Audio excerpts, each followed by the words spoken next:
जमना पार या कहाणीचा दुसरा सीझन सुरू होतो आता. शेंकी आता हुशार, धाडसी आणि अजून बिनधास्त झालाय. पण त्याच्यासमोर उभा आहे धोका, गुपितं आणि भीती. कोचिंगमध्ये आग, जॉब्स, प्रेम आणि पैसा सगळंच एका धक्कादायक वळणावर. शेंकीला फक्त स्वतःची सुरक्षा नाही तर त्याच्या प्रिय व्यक्तीचा देखील बचाव करावा लागतो. प्रत्येक क्षण आहे नाट्यमय. प्रत्येक वळणावर आहे आश्चर्य आणि प्रत्येक निर्णय बदलू शकतो भविष्य. तयार व्हा कारण ही कथा आहे संघर्षाची, धोकाधडीची आणि शेंकीच्या धाडसाच्या प्रवासाची. नमस्कार मंडळी, चित्रपट व्याख्याते या चॅनलवर तुमचं स्वागत आहे. आज आपण जमना पार सीझन 2 या सीरीजचे सर्व एपिसोड एक्सप्लेन करणार आहोत. त्यामुळे जास्त वेळ न दवडता चला व्हिडिओला सुरुवात करूया. एपिसोड 1 मध्ये आपण शेंकीला पाहतो, ज्याचा यावेळेस सीएचा लायसन्स रद्द झाला आहे आणि तो आपल्या वडिलांच्या इन्स्टिट्यूटमध्ये मुलांना शिकवत असतो. शेंकीला पाहून आपल्याला समजतं की त्याला त्याच्या भूतकाळातील चुकलेले निर्णय नेहमीच आठवतात. नंतर आपण शेंकीला त्याच्या वडिलांसोबत घरी येताना पाहतो. घरी शेंकीचे जिजू आधीच आलेले असते. नंतर हे सर्व घराच्या रेनोव्हेशनबाबत बोलू लागतात. त्यामुळे शेंकी थेट लुईया फर्ममध्ये येतो. तिथे ते मोहनसाठी सेलिब्रेशन करत होते, कारण त्याला टॉप 4 मधील एका कंपनीत नोकरी मिळाली होती. त्यावेळी प्रतीक नावाचा मुलगा म्हणतो, मीच मोहनचं काम केलं आहे. जर तुला हवं असेल तर तुझीही नोकरी लावून देईन, कारण तुझा लायसन्स लवकरच येणार आहे. यावर शेंकी म्हणतो, मी अजून काही ठरवलेलं नाही. तसंही मला आता इथून जाण्याचं मन नाही. नंतर आपण शेंकीला ख्याती नावाच्या मुलीसोबत इंटिमेट अवस्थेत पाहतो. खऱ्या अर्थाने शेंकी जेव्हा लो फेसमध्ये होता, तेव्हा त्याला ख्याती भेटली होती आणि ते दोघे हॉटेलमध्ये येऊन इंटिमेट होत होते. ख्याती शेंकीला सांगते की ते लवकरच मुंबईला जाणार आहे आणि आता ते भेटणार नाही. शेंकी काहीच बोलत नाही. जेव्हा ते दोघं चेकआउट करत असतात, तेव्हा शेंकी पाहतो की पारस आणि शैलजा देखील आले होते. हे पाहून शेंकी चकित होतो. पारस शेंकीला मुलीसोबत पाहून समजतो. शेंकी विचारतो, तुम्ही दोघं इथे काय करत आहात? यावर पारस म्हणतो, घरात तुझे आई-वडील असतात, त्यामुळे एन्जॉय करण्यासाठी इथं हॉटेलमध्ये आलोय. कारण आता आम्ही बेबी प्लॅन करतोय. हे ऐकून शेंकी खुश होतो. शेंकी जेव्हा आपल्या आईसोबत असतो, तेव्हा त्याची आई सांगते की तुझा लायसन्स लवकरच येणार आहे. त्यामुळे तू कुठेतरी मोठ्या कंपनीत नोकरीसाठी प्रयत्न कर. परंतु शेंकी नकार देतो. मी आता इथून कुठेही जाणार नाही. आई त्याला मोटिवेट करते की की तुला पुढे ग्रो करायचं आहे. नंतर आपण प्रिन्सी नावाच्या मुलीला पाहतो, जिला राघव नावाचा मुलगा डेटवर घेऊन आलेला असतो. प्रिन्सी जेव्हा वॉशरूमसाठी जाते, तेव्हा वेटर येतो आणि आणि खूप सारं फूड आणतो, जे प्रिन्सीने मागवलं होतं आणि राघवला ₹25,000 बिल देतो. हे पाहून राघव घाबरतो आणि समजतो की हे लोक त्याला ठगण्याचा प्रयत्न करतायत. तो पोलिसांना कॉल करतो. तिथे शंकी येतो आणि राघवला म्हणतो, मी तुझी मदत करतो. पण आता जर पोलिसांना बोलावलं तर तुझ्या बायकोला सुद्धा कळेल. हे ऐकून राघव घाबरतो आणि पैसे देऊन शांतपणे निघून जातो, जेणेकरून त्याच्या बायकोला काहीही कळणार नाही. नंतर आपल्याला समजतं की रेस्टॉरंट शेंकीचे मित्र सोडीचं आहे. आशू नावाच्या मुलाने प्रिन्सीला तिथे ठेवलं होतं, जेणेकरून कस्टमर येतील आणि रेस्टॉरंट चालू राहील.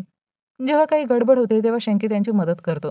पुढच्या दिवशी आपण पाहतो की शेंकीचा लायसन्स त्याला परत मिळाला आहे, ज्यामुळे त्याचे वडील खूप खुश होतात. नंतर बाप आणि मुलगा एकत्र जाऊन ड्रिंक घेतात, कारण त्यांच्यात आता चांगली दोस्ती झाली होती. शेंकीच्या वडिलांनी सांगितलं की तुला जॉब लेटर आलंय, जाऊन इंटरव्ह्यू दे आणि काही मोठं कर. इथं राहिलंस तर तुझं भविष्य खराब होईल. यावर शेंकी विचार करतो आणि निर्णय घेतो की की तो प्रतीकने सांगितलेला इंटरव्ह्यू देणार. पुढच्या दिवशी शेंकी इंटरव्ह्यूसाठी जातो. तिथे कंपनीचे मालक म्हणतात की हे काम थोडं कठीण आहे, म्हणून प्रतीकने तुझा रेफरन्स दिला. तू आधीसुद्धा कंपनीत कठीण काम केली आहेस. हे ऐकून शेंकीला राग येतो आणि तो म्हणतो, आता मी असं काम करणार नाही, ज्यामुळे माझ्या घरच्यांचं नाव खराब होईल. आणि हे सांगून तो तिकडून निघून जातो. नंतर शेंकी आपल्या वडिलांच्या कोचिंग सेंटरमध्ये जातो आणि पाहतो की तिथे मोठी गर्दी जमली आहे. ॲक्च्युअली त्याच्या वडिलांच्या कोचिंग सेंटरमध्ये आग लागली होती, ज्यामुळे शेंकीला धक्का बसतो आणि इथेच एपिसोड 1 संपतो. एपिसोड 2च्या सुरुवातीला शेंकीचे वडील आणि इतर कोचिंग मॅनेजर सिव्हिल ऑफिसमध्ये जातात आणि त्यांच्या सर्व कोचिंग सेंटरवर ताळे लावले गेले होते. आगीमुळे मुलांची सुरक्षितता धोक्यात आली होती. ऑफिसर सांगतो की पहिले तुमच्या बिल्डिंगची दुरुस्ती करा.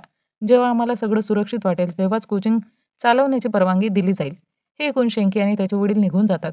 तिथे ख्यातीचे वडील, जे शेंकीच्या वडिलांचे मित्र होते, सांगतात की हा माणूस फक्त घूस घेऊनच मान्य होईल.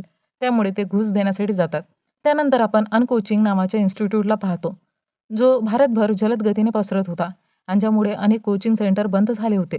अनकोचिंगचा मालक आपल्या सहकार्याला सांगतो, सर्व कोचिंग सेंटर बंद करवले, पण जमुना पारचं कोचिंग सेंटर अजूनही आमच्या हातात नाही. यावर काहीतरी करावं लागेल. त्यावर त्याचा सहकारी म्हणतो, मी एका माणसाला कामावर ठेवलं आहे. तो त्या कोचिंग सेंटरला बंद करेल.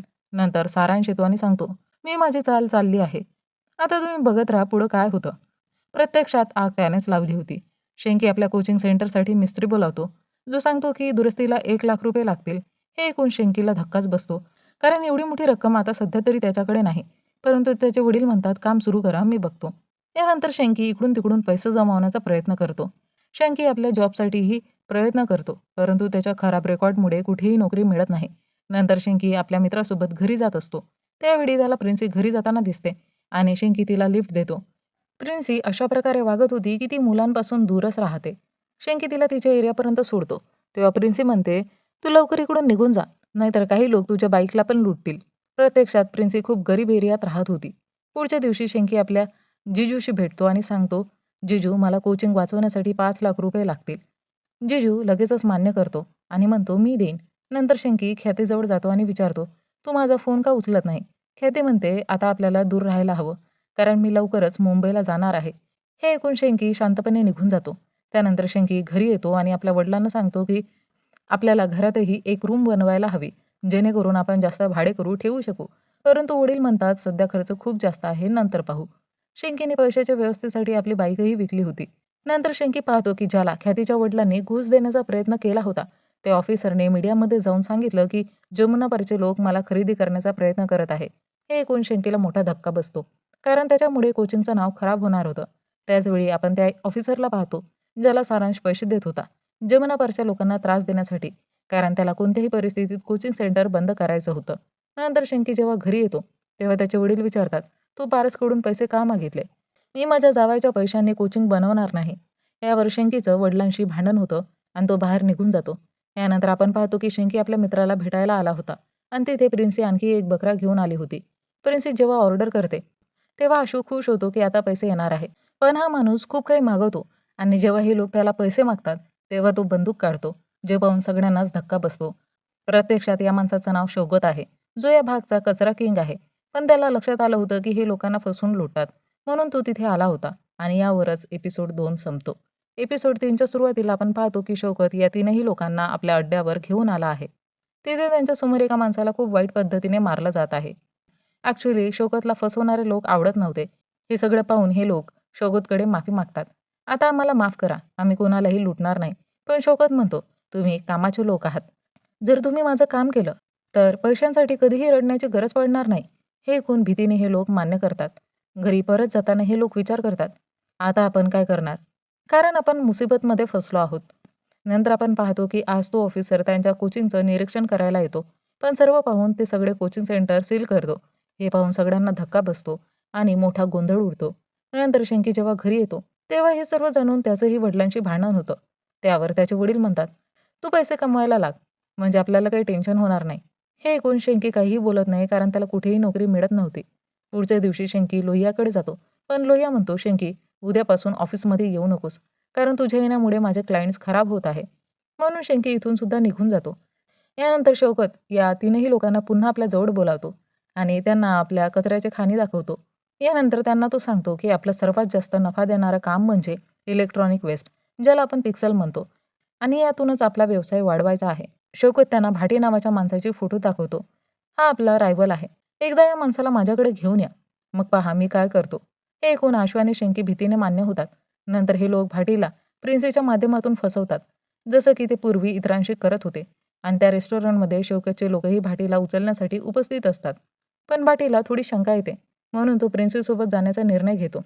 याच वेळी आपण पाहतो की सारांशने जमना पारच्या लोकांना आपल्या ऑफिसमध्ये बोलावलं आहे, जेणेकरून तो त्यांना आपल्या बाजूने करू शकेल. परंतु शंकीचे वडील किडी लगेचच म्हणतात, "आम्ही आमची कोचिंग चालवू, तू आम्हाला शिकवू नकोस." आणि सर्व लोकांना घेऊन ते बाहेर जातात, ज्यामुळे सारांश रागावतो. यानंतर आपण पाहतो की शंकी भाटीला मदत करण्यासाठी येतो आणि त्याला फसवून शौकतच्या गाडीत पाठवतो, कारण भाटी सर्वांशी भिडायला तयार होता. अशा प्रकारे शंकीने भाटीला शौकतपर्यंत पोहोचवलं. पुढच्या दिवशी आपण पाहतो की जमना पारच्या घरी पोलीस येतात आणि हे लोक पीजी तोडायला आले होते, कारण नोटीस आली होती की सर्व अनधिकृत पीजी तोडले जातील. त्यामुळे अनेक लोकांचे घर तोडले जातात आणि मोठा गोंधळ उडतो. परंतु शंकीने भाटीला पकडण्यासाठी शौकतची मदत केली होती आणि डील केली होती की माझ्या घराला आणि कोचिंगला काही होऊ नये, म्हणून शंकीचं घर तोडलं जात नाही. आणि हे पाहून शंकीचे वडील किडी आणि आई थक्क होतात आणि यावरच एपिसोड 3 संपतो.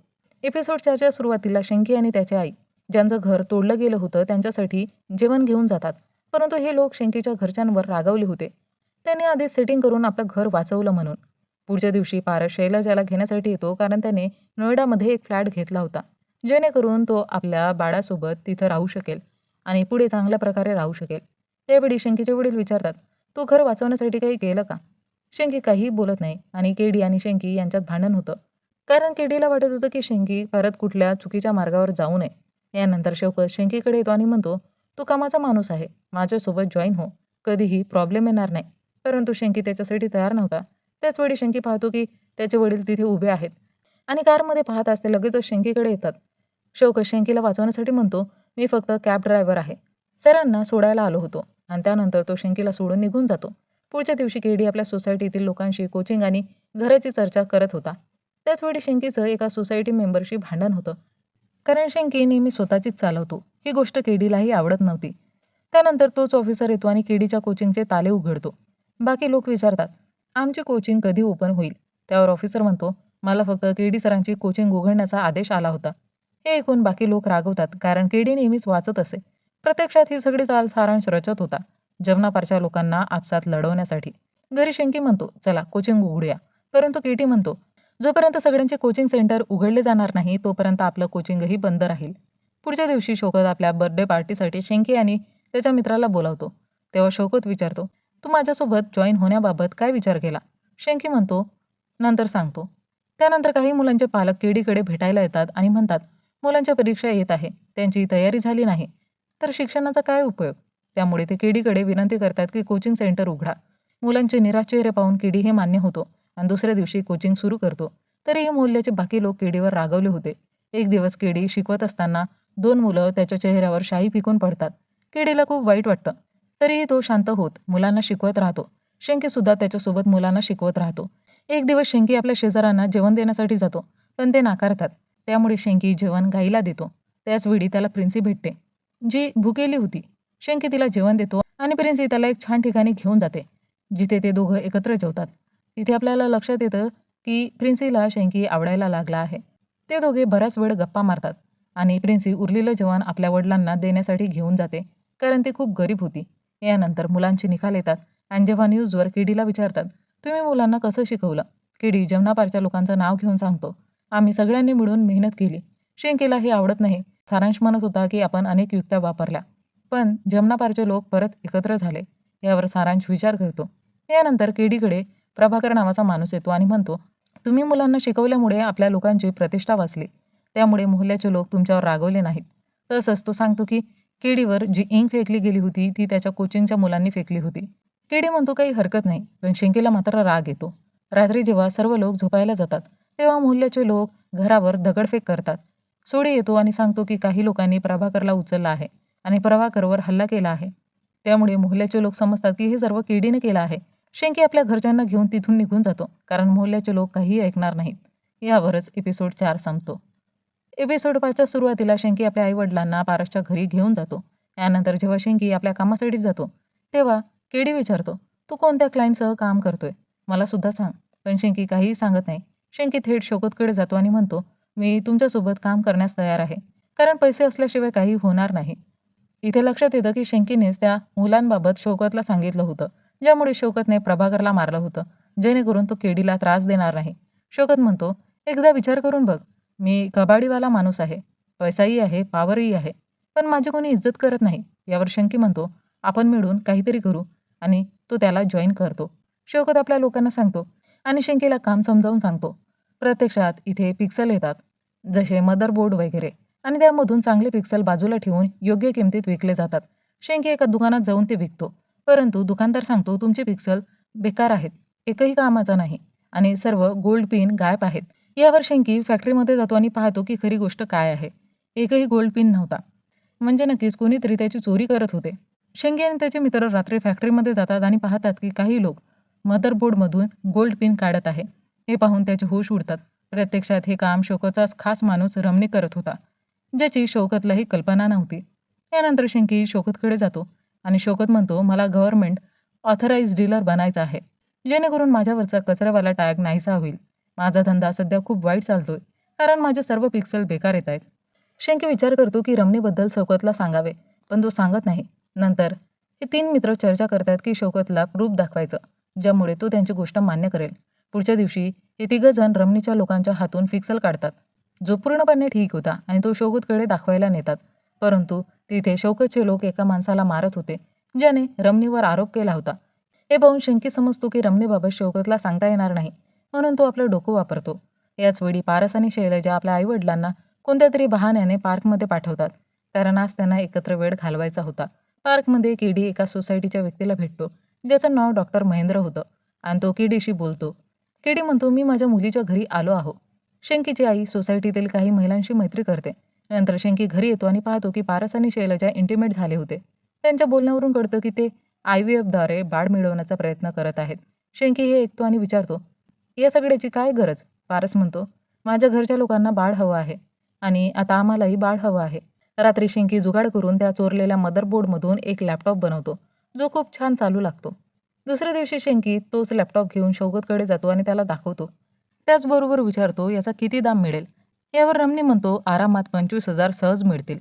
त्यानंतर शंकी सांगतो की हा आपल्याच फॅक्टरीच्या मदरबोर्डवरून त्याने बनवला आहे. शंकी पुढे म्हणतो की जितके मदरबोर्ड येणार आहे त्यांचा पहिला स्लॉट मला द्या, जेणेकरून मी तुमचा व्यवसाय वाढू शकेल. शौकत मान्य करतो. शंकी सांगतो की आम्ही सेकंड हँड लॅपटॉपचे दुकान सुरू करणार आहोत, तेही तुमच्या नावाने. शौकत म्हणतो की हे छान काम आहे, कारण यामुळे मी व्हाईट कॉलर व्यवसायात प्रवेश करू शकतो.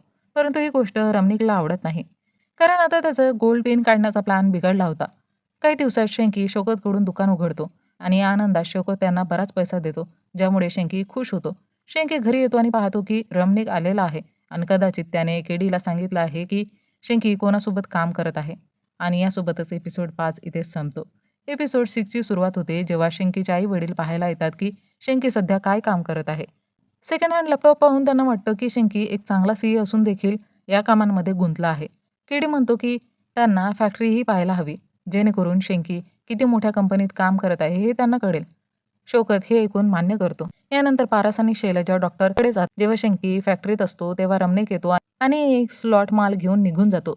सोडी विचारतो, तो असं का करतोय? शंकी सांगतो की रमणीक आणि त्याची डील आहे. रमणीक काहीही शंकीच्या पित्याला सांगणार नाही आणि बदल्यात त्याला प्रत्येक आठवड्याला पहिला स्लॉट दिला जाईल. शंकी नंतर म्हणतो, हे सगळं बाजूला ठेव आणि विचार कर, वडील येणार आहेत, तर या कबाड फॅक्टरीला नवीन फॅक्टरी कशी बनवायची? त्याला आयडिया येते आणि शंकी शौकतकडे जाऊन म्हणतो की आपल्या फॅक्टरीला नवीन डिझाईन द्यावी लागेल, जेणेकरून ती आणखी चांगली दिसेल. शौकतही मान्य करतो. शंकी प्रिन्सीलाही मदतीसाठी बोलावतो आणि त्यानंतर फॅक्टरीची साफसफाई सुरू करतात. याच दरम्यान शौकत शंकीला एक बाईक गिफ्ट देतो, जी शंकीला खूपच आवडते. त्यानंतर जेव्हा प्रिन्सी घरी जात होती तेव्हा शंकी तिला लिफ्ट देतो आणि आपण पाहतो की प्रिन्सी ही हळूहळू शंकीला आवडू लागली आहे. शंकी प्रिन्सीला ड्रॉप करतो आणि प्रिन्सी म्हणते, मला मंदिरात जायचं आहे. याच वेळी शंकीला कळतं की आज प्रिन्सीचा वाढदिवस आहे, त्यामुळे तो तिचा वाढदिवस साजरा करतो, जे प्रिन्सीला खूपच आवडतं. दुसऱ्या दिवशी शंकी जेव्हा फॅक्टरीत येतो तेव्हा शौकतने रिनोव्हेशनसाठी एका कंपनीच्या लोकांना बोलावलं होतं. आणि त्याच वेळी आपण बघतो शंकीची एक्स सारा, जी पूर्वी कॅफे चालवायची. शंकीला पाहून ती थोडी आश्चर्यचकित होते. सोडी शौकतला सांगतो की ती शंकीची जुनी गर्लफ्रेंड आहे. प्रिन्सी हे ऐकते आणि तिला शंकीचं सारासोबत असणं बिलकुलच आवडत नाही. शंकी आणि सारा काम करताना एकमेकांशी संवाद साधत होते. सारा सांगते की मी माझं कॅफे बंद केलं आणि या कंपनीत कामाला लागले, आणि शंकी सांगतो की त्या कारणानंतर मला कुठेही जॉब मिळाली नाही, त्यामुळे मला हे काम करावं लागलं. प्रिन्सीला हे सगळं बघून खूप राग येतो. यानंतर ते लोक मिळून फॅक्टरी पूर्ण सेट करतात. केडी येतो, फॅक्टरी पाहतो आणि निघून जातो. तरीही काही गोष्टी त्याला खटकतात, कारण तिथे बराच कचरा पडला होता. केडी निघून गेल्यानंतर शौकत समजतो की शंकी शौकतच्या कामाची इज्जत करत नाही. त्याला वडिलांना फॅक्टरी दाखवण्याची लाज वाटली, त्यामुळेच त्याने संपूर्ण फॅक्टरीचं रिनोव्हेशन करून घेतलं. शौकत शंकीला सांगतो की आता फॅक्टरीमध्ये येऊ नकोस, तू दुकानच सांभाळ. यानंतर केडी डॉक्टरकडे भेटायला येतो आणि गप्पांमध्ये त्याला कळतं की आजकाल काही पेरेंट्स IVF करून आईबाप होतात. केडी म्हणतो की हे सगळ्यात बेकार काम आहे, असं निसर्गासोबत खेळ खेळला जातोय. डॉक्टर महेंद्र म्हणतो, तुम्ही इतकं सगळं बोलताय आणि तिकडे तुमचा मुलगा IVF करून बाळ करण्याचा प्रयत्न करतोय. हे ऐकून केडीला धक्का बसतो आणि याच दरम्यान शंकी आणि सारा पुन्हा भेटते आणि बऱ्याच गोष्टी शेअर करतात. सारा म्हणते की मी तुला मिस करत होते, पण कॉल करू शकले नाही. हळूहळू त्यांची मैत्री अधिकच वाढते. शंकी घरी येतो आणि पाहतो की त्याचे आई वडील नाराज दिसत आहे. पारस विचारतो, तुम्हाला काय झालं? केडी पारसवर रागवतो आणि म्हणतो, तू माझ्या मुलीचे जीवन नष्ट केलं, तू कधी बाप होऊ शकणार नाहीस, आता बाळ कसं होईल? हे ऐकून पारस रागाने निघून जातो. शंकी आपल्या पित्याशी बहस करायला लागतो. केडी म्हणतो, तूही तर कचरा वेचणाऱ्यांसोबत काम करतोस, तुला लाज नाही वाटली का? शंकी म्हणतो, मला यामधून पैसे मिळतात, मेहनत करून कमावतो, आणि या वादामुळे परिस्थिती अजूनच बिघडते आणि शैलजा रडायला लागते. किडी म्हणतो, "या घरात मी राहणार किंवा शंकी?" शैलजा म्हणते, "शंकी कुठेही जाणार नाही. त्याने नेहमी माझी साथ दिली आहे." त्यामुळे केडी तिकडून निघून जातो आणि एपिसोड 6 इथेच संपतो. एपिसोड 7च्या सुरुवातीला शंकी आता बिनधास्तपणे आपल्या कामावर जायला लागला. कारण आता त्याच्या पित्याला सगळी काही माहिती होती. तसंच आपण पाहतो की शैलजेच्या घरातून ते वडील कुठेतरी दुसरीकडे शिफ्ट झाले आहे आणि यामुळे शैलजेच्या आईला खूपच वाईट वाटतं, पण ती काहीच बोलत नाही. यानंतर शंकी त्याच्या वडिलांच्या कोचिंगमध्ये काम करणाऱ्या मुलाला डीजेला फोन करून आपल्या वडिलांबद्दल विचारतो. प्रत्यक्षात केडी त्याच्याच घरी राहत होता. डीजे येतो आणि केडीला बीपीची औषधं आणि नाश्ता देण्याचा प्रयत्न करतो, पण केडी स्पष्ट नकार देतो. केडीला पाहून आपल्याला समजतं की तो आता खूप जास्त चिडचिडा झाला आहे. शेंकी जेव्हा शौकतकडे असतो तेव्हा लोहिया येतो, ज्याला रमनिक यांनी त्या फॅक्टरीचे अकाउंट हँडल करण्यासाठी आणलं होतं. ही गोष्ट शेंकीला खूप वाईट वाटते. यानंतर शेंकी सारासोबत एका पार्लरमध्ये येतो आणि सारा शेंकीला त्याचा फूट मसाज करायला पाठवते. पार्लरमध्ये प्रिन्सी काम करत असते. ती शेंकीला पाहून लागते. इकडे केडी छतावरून येताना बीपी वाढल्यामुळे खाली पडतो. डीजे त्याला उचलतो आणि जबरदस्ती औषधं देतो. केडी रडत म्हणतो की त्याला घराची खूप आठवण येते आहे, पण तो तिकडे जाऊ शकत नाही. डीजे म्हणतो की सारांसोबत हात मिळवणी करा आणि केव्हापर्यंत तुम्ही असे राहणार? एकदा मुलांना शिकवायला लागलात की तुमचंही मन लागेल. केडी ही मान्य करतो. मसाज करताना शेंकी साराला विचारतो, तुला या कामात मजा येते का? सारा म्हणते की तिची कॉलिंग तर फक्त कॅफेच आहे आणि ते नंतर ते पुन्हा सुरू करेल. ती म्हणते की तिला माहिती आहे की शेंकी सेच्या कामात अधिक आनंद घेतो, पण या कामात तो कसा फसला हे तिला कळत नाहीये. शेंकी विचार करतो की त्याला काहीतरी करावं लागेल. दुसऱ्या दिवशी डीजेच्या सांगण्यावरून केडी सारांच्या ऑफिसमध्ये येतो आणि म्हणतो की तो जॉईन करण्यास तयार आहे. सारांश केडीला लगेचच लाईव्ह क्लासेस रेकॉर्ड करायला सांगतो, जिथे केडी आजारी असून सुद्धा एक उत्तम क्लास घेतो. सारांश हे पाहून प्रभावित होतो, पण नंतर सारांश म्हणतो की तो केडीला या कंपनीत ठेवू शकत नाही, कारण केडीला नेहमी लीडर बनण्याची सवय आहे आणि त्याला फक्त टीचर पाहिजे. त्यामुळे त्याला बेइज्जत करून तो तिकडून पाठवतो. इकडे लोहिया शंकेला सांगतो की मित्रा, माझा मेंदू तर शौकतचं अकाउंट पाहून गोंधळलं. तुला हे सर्व माहीत आहे तर तूच हँडल कर. शंकी हे मान्य करतो. पण जेव्हा तो सर्व अकाउंट सेट करून साईन करणार असतो, तेव्हा त्याला तो दिवस आठवतो जेव्हा पोलिसांनी त्याला पकडलं होतं आणि तो साईन न करता निघून जातो. प्रत्यक्षात शेंकी त्या ट्रॉमाला विसरू शकत नाही. यानंतर शेंकी साराला भेटायला त्याच पार्लरमध्ये येतो. तिथे त्याला प्रिन्सी दिसते, जी असं दाखवते की ती मसाजसाठी आली आहे. शेंकीला लगेचच कळतं की प्रिन्सी इथे काम करते. शेंकी प्रिन्सीला म्हणतो, तुला लाज वाटण्याची काही गरज नाही. तू टॅलेंटेड आहे. स्वतःसाठी कोणताही कोर्स कर. तू खूप पुढे जाशील. प्रिन्सी विचारते, पण आधी तू सांग, सारा तुझ्यासाठी काय आहे? शेंकी म्हणतो, आम्ही फक्त मित्र आहो आणि आणखी काहीच नाही. नंतर तो म्हणतो, मी फक्त माझी प्रॉब्लेम तिच्याशी डिस्कस करतो, ज्यामुळे मला चांगलं वाटतं. त्यावर प्रिन्सी म्हणते, ठीक आहे. तू मला सांग तुझा प्रॉब्लेम काय आहे? आणि शेंकी तिला आपली प्रॉब्लेम सांगतो. हे सगळं ऐकून प्रिन्सी म्हणते, तुझ्या भूतकाळात जे काही झालं त्यावर तू किती दिवस रडत राहशील? तसंच प्रिन्सी आपलं उदाहरण देते. तिच्या काकांनी तिला कोलकाता बॉर्डरवर विकलं होतं, पण तरी ती तिकडून पळून आली आणि रोज आपल्या वडिलांचा राग सहन करत इथे जगते आहे. तिचा बाप नशेडी होता. प्रिन्सी म्हणतो, आपली लढाई आपल्याला स्वतःलाच लढावी लागते. हे ऐकून शेंकीलाही समजतं. यानंतर आपण पाहतो की शौकतच्या फाईल्स ऑडिट होत असताना ऑडिटर विचारतो, ही फाईल्स कोणी तयार केली आहे? त्यावर शेंकी येतो आणि म्हणतो, मी तयार केल्या आहेत. हे ऐकून ऑडिटर त्याची तारीफ करतो आणि शौकतला सांगतो की कदाचित यामुळे तुम्हाला गव्हर्नमेंटकडून लायसन्स मिळेल. ऑडिटर निघून गेल्यावर शौकत शेंकीला थोबाडीत मारतो. जेव्हा तुला फॅक्टरीला येण्यास मनाई केली आहे, तू का आलास? शेंकी म्हणतो, मी फक्त तुमच्या भल्यासाठी आलो होतो. तुम्ही सांगाल तर मी येणार नाही. शौकत म्हणतो, तू चांगला मुलगा आहेस. माझ्या लहान भावासारखा आहेस. जा, माफ केलं तुला. दुसऱ्या दिवशी शौकत शेंकीला एक कार गिफ्ट देतो, जे पाहून शेंकी खूप खुश होतो. त्यावेळेस शेंकीला डीजेचा फोन येतो की तुझे वडील नदीत पडले होते आणि हॉस्पिटलमध्ये दाखल केलं आहे. हे ऐकून शेंकीला धक्का बसतो आणि यावरच एपिसोड 7 संपतो. एपिसोड 8च्या सुरुवातीला शेंकी लवकरच हॉस्पिटलमध्ये पोहोचतो. तिथे त्याचे वडील आता थोडे बरे झाले होते आणि त्यांना पाहण्यासाठी जमुनापारचे शेजारी आले होते. शेंकी त्यांना सुनावू लागतो, पण त्याची आई त्याला थांबवते. नंतर डीजे शेंकीला सांगतो की हे सगळं सारांच्या भेटीनंतर घडलं, कारण सारांशने किडीची बेइज्जती केली होती आणि किडी चक्कर खाऊन यमुना नदीत पडले आणि त्यांना मोठ्या मेहनतीने वाचवलं गेलं. हे ऐकून शेंकीला खूप राग येतो आणि तो लगेचच काही मुलांना घेऊन सारांच्या ऑफिसकडे जातो. तिथे त्याची कार तोडतो आणि म्हणतो, माझ्या वडिलांशी जे तू वागलास ते बरोबर वागला नाहीस. यानंतर केडीचं कुटुंब जमुनापारच्या घरात येतं, कारण मोहल्लेवाल्यांनी त्यांच्याकडून माफी मागितली होती. तरीही केडी अजूनही शैलजा आणि शेंकीसोबत बोलत नव्हता. शेंकी जेव्हा येतो तेव्हा आपल्या आईवर रागावतो. वडिलांनी इकडे का आणलं? आपल्याला इथं यायचं नव्हतं. त्यावर आई म्हणते, हे लोक आपलेच आहे. दुसऱ्या दिवशी केडी आपल्या पत्नीसोबत डॉक्टरकडे येतो आणि सांगतो की माझं शरीर खूप रिकामं वाटत आहे. माझी जगण्याची इच्छाच संपलेली आहे. म्हणून मी नदीत पडलो. पण आता मी ठीक आहे. हे ऐकून शिंकीची आई देखील उदास होते. त्याचवेळी डॉक्टर महेंद्र तिथे येतात, जे कोणाला तरी भेटायला आले होते. केडी त्यांना विचारतो, आयव्हीएफबद्दल तुम्ही त्या दिवशी काय सांगत होता?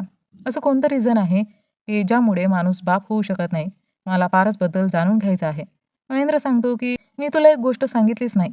आणि त्यानंतर केडीला अशा प्रकारची माहिती देतो की केडीचे होशच उडतात.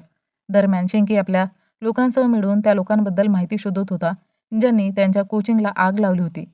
त्यामुळे ते लोक काहीतरी जुगाड करून फुटेज काढतात, ज्यात 2 माणसं कोचिंगमधून पडताना दिसतात. म्हणजेच त्यांनीच आग लावली होती. दुसऱ्या दिवशी शेंकी सर्व जमुना पारच्या शिक्षकांना ही व्हिडिओ दाखवतो आणि सरांचा संपूर्ण प्लॅन सांगतो की की तो कसा आपल्याला फोडण्याचा प्रयत्न करत आहे. तेव्हा त्यांचा लीडर राणा विचारतो की आता काय करायचं? शेंकी म्हणतो, मला थोडा वेळ द्या. मी माझी कोचिंग वाचूनच राहील. दरम्यान केडीला पाहण्यासाठी पारसचे आई-बाबा आले होते आणि गप्पा मारताना पारसचे आई-बाबा म्हणतात की पारसने त्यांचं नाक कापलं आहे, की तो एका मुलालाही जन्माला घालू शकला नाही. यावर केडीला राग येतो आणि तो त्यांच्याशी भांडायला लागतो की पारस खूप चांगला मुलगा आहे. पण त्यानंतर पारसचे आई-बाबा निघून जातात. यानंतर पारस केडीला सांभाळायला येतो. तेव्हा केडी त्याला थोबाडीत मारतो आणि इथं उघड होतं की ॲक्चुअली समस्या शैलजामध्ये होती. पारस पूर्णपणे ठीक होता. पण पारसने डॉक्टरला सांगितलं होतं की शैलजाचं नाव कधीही बाहेर येऊ नये, अन्यथा इतर स्त्रिया तिचं जगणं कठीण करतील. हे ऐकून केडी पारसकडे माफी मागतो आणि सर्व काही ठीक होतं. दुसऱ्या दिवशी शिंकी आपल्या सर्व लोकांच्या मदतीने शौकतच्या फॅक्टरीतून जुना माल आणतो आणि त्यातून संपूर्ण कोचिंगमध्ये सेफ्टी अलार्म्स बसवतो, जेणेकरून ऑफिसरकडून क्लिअरन्स मिळेल आणि कोचिंग सुरू करता येईल. सर्व काही झाल्यानंतर जेव्हा ऑफिसर चेक करण्यासाठी येतो, तेव्हा सर्व काही व्यवस्थित काम करतं. पण ऑफिसर म्हणतो, मी तुम्हाला क्लिअरन्स देऊ शकत नाही. हे सगळं कबाडाच्या मटेरियलने तयार केलं आहे. कधीही काही गडबड होऊ शकते.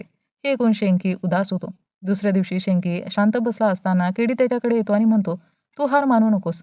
मी काहीतरी बघतो. यावर एपिसोड 8 संपतो. एपिसोड 9च्या सुरुवातीला पारस शैलजाकडे येतो आणि म्हणतो, आपण एक मूल अडॉप्ट करायला हवं. पण शैलजा नकार देते. आपलं कुटुंब हे कधीही समजणार नाही. तेव्हा केडी हे सर्व ऐकतो आणि शैलजाकडे म्हणतो, बेटा, तुला जे योग्य वाटतं तेच कर. आता आम्ही तुला थांबवणार नाही. हे ऐकून पारसही आनंदित होतो. दरम्यान शेंकीला सारा एका थिएटरमध्ये बोलावते, कारण तिला तिथे रिनोव्हेशनचं काम करायचं होतं. गप्पा मारताना सारा शेंकीला किस करण्याचा प्रयत्न करते, पण शेंकी काहीच उत्तर देत नाही. हे पाहून सारा शांतपणे निघून जाते. यानंतर शेंकी केडीसह एका दुसऱ्या कॉलनीमध्ये जातो, जिथे विराज नावाचा सर होता आणि त्याची कोचिंग अनकोचिंगवाल्यांनी बंद करून टाकली होती. तिथे ते विराजला भेटतात आणि विराज सांगतो की हे अनकोचिंगवाले खूप वाईट लोक आहेत. हे टीचर्सलाही त्रास देतात आणि कोचिंगवाल्यांचे जीवनही कठीण करतात. अनेक कोचिंगवाले अनकोचिंगच्या चक्रात नष्ट झाले. विराज अशा प्रकारे त्यांना बरंच काही सांगतो. इकडे जमुनाबारचे शिक्षकही सारांसोबत करार करून शिकवायला तयार झाले होते. मात्र हे सर्व पाहून सारांचा पीए खुश नाही, कारण त्याला सारांची खरी परिस्थिती माहिती होती. मग थोड्या वेळानंतर शेंकी राणाला फोन करून सांगतो की अनकोचिंगवाल्यापासून दूर राहा. पण राणा म्हणतो, आम्ही तर कॉन्ट्रॅक्टवर साईन केलंय. घाबरण्यासारखं काहीच नाही. तेव्हा शेंकीला प्रिन्सीचा कॉल येतो, जिला तिचे वडील मारत होते. त्यामुळे शेंकी त्वरित प्रिन्सीला वाचवायला धावतो. प्रिन्सीचे वडील तिला मारत होते कारण प्रिन्सी काही कोर्स करायला जाणार होती आणि त्यामुळे त्यांना पैशांची अडचण येणार होती. शेंकी तिथे पोहोचून प्रिन्सीला वाचवतो आणि तिला स्वतःसोबत नेतो. एकटे असताना प्रिन्सी सांगते, मी तुझ्या सांगण्यावरून कोर्स करण्याचा विचार केला होता, पण आता मी माझ्या घरी जाऊ शकणार नाही. ते सांगून ती रडायला लागते. शेंकी म्हणतो, मी तुला एका सुरक्षित ठिकाणी नेतो. दरम्यान केडी राणाला समजावतो की अनकोचिंगवाले तुमचा फायदा घेत आहे. पण राणा म्हणतो, आता आम्ही पैसे कमावत आहोत. तुला काय राग येतो आहे? म्हणजे हे लोक समजून घ्यायला तयारच नव्हते. शेंकी प्रिन्सीला साराकडे घेऊन जातो आणि साराला वाटतं की शेंकी तिच्यासोबत डेटवर आला आहे. पण प्रिन्सीला पाहून साराचं मन दुखवलं जातं आणि शेंकी साराला म्हणते, काही दिवस प्रिन्सीला तुझ्यासोबत ठेव. आणि साराही मान्य करते. दुसऱ्या दिवशी अनकोचिंगवाले जमुना पारमध्ये एक इव्हेंट ठेवतात आणि जमुना पारच्या शिक्षकांनी सर्व मुलांना बोलावलं होतं. जेव्हा जमुना पारच्या शिक्षकांना स्टेजवर जाण्याची वेळ येते, तेव्हा त्यांना थांबवलं जातं आणि समजतं की कॉन्ट्रॅक्टच्या आड सारांशने त्यांना फसवलं आहे. खरं तर तो त्यांना जमुना पारमध्ये शिकवण्यापासून रोखतोय, जेणेकरून तो आपले शिक्षक इथे ॲक्टिव्ह करू शकेल. हे समजल्यावर शिक्षकांचे होश उडतात. थोड्या वेळानंतर शिंकी माईक घेऊन सांगतो की अनकोचिंगवाल्यांनी किती वाईट मार्ग वापरला शिक्षकांना संपवण्यासाठी आणि अशा प्रकारे शिंकी संपूर्ण इव्हेंट बरबाद करतो. यामुळे सारांश काही करू शकत नाही. जमुना पारचे लोकही एकत्रित झाले होते आणि शिंकीला मोठमोठे लोक पाहत होते आणि यावरच एपिसोड 9 संपतो. एपिसोड 10च्या सुरुवातीला पारस आणि शैलजा बेबी अडॉप्ट करण्यासाठी आलेले असतात. आणि सर्व तयारी झाली असते. पण जेव्हा शिंकीबद्दल त्या लेडीला समजते, ती साफ नकार देते. शिंकीवर आधीच इन्क्वायरी बसली होती. अशा घरात आपण मूल देऊ शकत नाही. हे ऐकून शिंकी दुखावतो, कारण त्याच्यावरचा कलंक कधीही हटणार नव्हता. यानंतर शिंकी छतावर जाऊन रडत असतो. केडी येऊन त्याला समजावतो, रडून काही होणार नाही. जर तू योग्य पद्धतीने काम करशील, तर कलंक हटेल. हे ऐकून शिंकी ठरवतो की तो आता चांगल्या कंपनीत नोकरीसाठी प्रयत्न करेल. दरम्यान सारा आणि प्रिन्सी एकत्र असतात आणि प्रिन्सी साराला आपली परिस्थिती सांगते. तसंच शिंकीने तिची किती मदत केली आहे हेही सांगते. हे पाहून सारा समजते की प्रिन्सी शिंकीवर प्रेम करते. शिंकीला सारांशने भेटायला बोलावलं होतं आणि तो सांगतो, जे काही झालं ते विसरून जा. आता मी पुढे काही करणार नाही. शिंकी विचारतो, तुम्ही माझ्या कोचिंगमध्ये आग का लावली? पण सारांश म्हणतो, मी काहीही केलेलं नाही. बस मी फक्त तुझ्या कोचिंगमधील मुलांना माझ्या बाजूने घ्यायचं ठरवलं होतं आणि त्याशिवाय दुसरं काहीच नाही. मग सारांश म्हणतो, शिंकी तू हुशार आहेस. मी अनेक मोठ्या कंपन्यांच्या मालकांना ओळखतो आणि तुझ्यासाठी माझ्याकडे एक ऑफर आली आहे. असं म्हणत त्याने शिंकीला जॉब लेटर दिलं, जे शिंकीने स्वीकारलं. यानंतर शिंकी सरळ साराला भेटतो आणि आपल्या मनातील सांगतो, तुझ्यासारखी मुलगी माझ्यासाठी परफेक्ट आहे. हे ऐकून सारा समजते की शिंकीला तिच्याप्रती फक्त अट्रॅक्शन आहे, कारण ती साऊथ दिल्लीची आहे. त्यामुळे सारा म्हणते, माझं तुझ्यासोबत काहीही भविष्य नाही, असं सांगून ती तिकडून निघून जाते. खरं तर शिंकीला सारावर प्रेम नव्हतं. तो फक्त तिच्याकडे अट्रॅक्टेड होता. दरम्यान शैलजा पारसला धरून खूप रडते, कारण पारसने नेहमी तिची साथ दिली होती. त्यानंतर शिंकी आज शरीफ बनून जॉब इंटरव्ह्यूसाठी जातो आणि सगळं काही छान जातं. त्याला नोकरी मिळते आणि तोही खूप खुश होतो. शैलजा घरी येते आणि आपल्या आईला सांगते की IVFने काम केलंय आणि आता ती आई बनणार आहे. हे ऐकून तिची आई खूप जास्त खुश होते. थोड्या वेळाने शिंकी आणि त्याचे वडील ढोल घेऊन येतात, कारण शिंकीला मोठ्या कंपनीत नोकरी मिळाली आहे. म्हणजे आता आधीपेक्षा सगळं काही चांगलं झालं होतं. यानंतर शिंकी प्रिन्सीला भेटायला येतो आणि समजतं की प्रिन्सी दूर जाणार आहे. पण शिंकी तिला रोखतो आणि म्हणतो, तू माझ्यासाठी थांब. तसंच तो सांगतो, उद्या माझ्या घरी पूजा आहे. तुला यावंच लागेल. मी तुला पिक करण्यासाठी येईल. प्रिन्सीही मान्य करते. तू येणार असशील तर मी थांबेन, नाहीतर मी निघून जाईन. दुसऱ्या दिवशी शिंकीच्या घरी पूजा चालू असते. त्यावेळी रमणीक येतो आणि सांगतो की की शौकत भाई तुझी आठवण काढत आहे, कारण तू त्यांचा फोन उचलत नाहीस. शिंकी म्हणतो, ठीक आहे मी नंतर येईन. तेव्हाच कोचिंगमध्ये काम करणारी मुलगी सांगते की याच लोकांनी कोचिंगमध्ये आग लावली होती. हे ऐकून शिंकीचे होश उडतात. तो त्वरित रमणीकडे जाऊन विचारतो, तू कोचिंगमध्ये आग का लावलीस? दरम्यान प्रिन्सी शिंकीची वाट पाहत होती, पण शिंकी आला नाही. त्यामुळे ती बसमध्ये बसून निघून जाते. रमणीक सांगतो की सारांशने शौकत भाईला कोचिंग सेंटर रिकामी करायला 20 कोटी दिले होते आणि जेव्हा मी आग लावली, तेव्हा नंतर समजलं की ही तुझी कोचिंग होती. पण तू शौकत भाईच्या कामात लागलास. तेव्हा त्यांना तुझं काम खूप आवडलं. तरीही शौकतमुळे आजपर्यंत सगळ्याच कोचिंग सेंटर सुरू झाल्या नाहीत. हे ऐकून शिंकीचे होश उडतात. त्यानंतर शौकत येतो आणि म्हणतो, माझ्याकडे सध्या ब्लॅकमध्ये खूप पैसे आहेत. आता तुला सगळे पैसे वाईट करायचे आहेत, नाहीतर तुला गोळी मारेन. हे ऐकून शिंकीचे होश उडतात. तर मंडळी, हे होतं जमुना पार सीझन 2चं थरारक वळण. शिंकीच्या धाडसी प्रवासातील गुपितं, धोके आणि नाट्यमय वळण पाहून तुम्हाला कसं वाटलं? तुमच्या प्रतिक्रिया खाली कमेंट करून नक्की सांगा. व्हिडिओ आणि माझं एक्सप्लेनेशन आवडल्यास व्हिडिओला लाईक आणि चॅनलला सबस्क्राईब करायला विसरू नका. चला तर मंडळी, भेटूया लवकरच एका नवीन व्हिडिओमध्ये. तोपर्यंत टाटा, बाय बाय.